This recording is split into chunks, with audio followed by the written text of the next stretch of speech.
One thing is clear, the Ron Paul revolution is alive and well in America. Congressman Paul won the CPAC straw poll by a landslide last week, taking 33% of the vote, with Governor Mitt Romney trailing at 22% of the vote. Governor Romney basically chose CPAC to launch his presidential bid, but it was Congressman Paul who won the hearts and the votes of those in attendance. It's the ideals and beliefs espoused by the congressman that make him as popular as he is: limited government, free market principles, and a devotion to the Constitution. These libertarian views are increasingly becoming more mainstream today. While the neoconservatives dominated the GOP for the better part of the last decade, the party is beginning to be more aligned with its core principles, which are reflected by lawmakers such as Congressman Paul and President Reagan and Senator Barry Goldwater. That wing of the Republican Party is resurgent.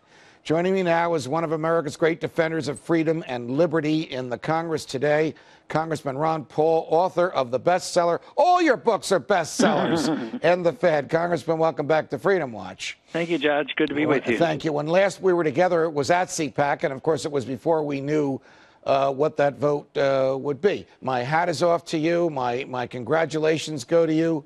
What do you think? Did you expect that fully 1/3 of everybody at that conference, which is the conservative leadership and rank and file from throughout the country, would say yes to the personality and to the views of Ron Paul? No, I was a little bit surprised. I mean, I knew there were a lot of supporters there, but you brought them all there. You were speaking, and that's why they came. So that was encouraging. Now, I'm encouraged, and I think it is basically the views that are catching on, and there are so many people around the country now that have been working on this for a long time. These views don't shift overnight. Wow. It takes decades, literally, to plant the seeds, and I think some of those seeds are just coming alive now and coming to fruition. Well, so I think this is very good. I think you're right, and I don't know if it's because we have the Democrats running the Congress as well as the White House.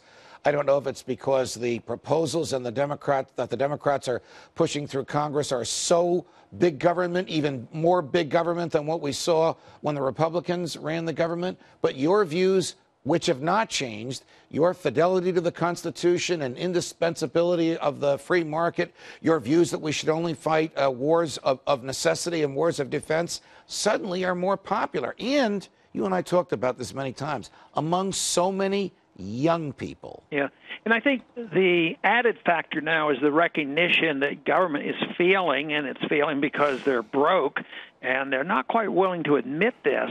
But that's what I think the young people are realizing. If they look at it from sort of the outside, they're just moving into becoming, part of the establishment, and they're looking at this and, hey, this isn't viable. $2 trillion a year deficit and this kind of thing.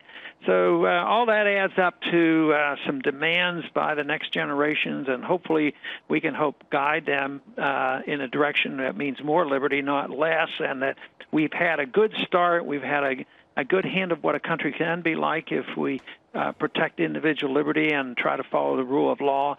And many are recognizing now that that's slipping away from us, and that we must do something to restore those liberties. Congressman Paul, it's always a pleasure. Again, congratulations on that vote last week. We'll see you soon. Thanks for joining us on Freedom Watch. Thank you very much.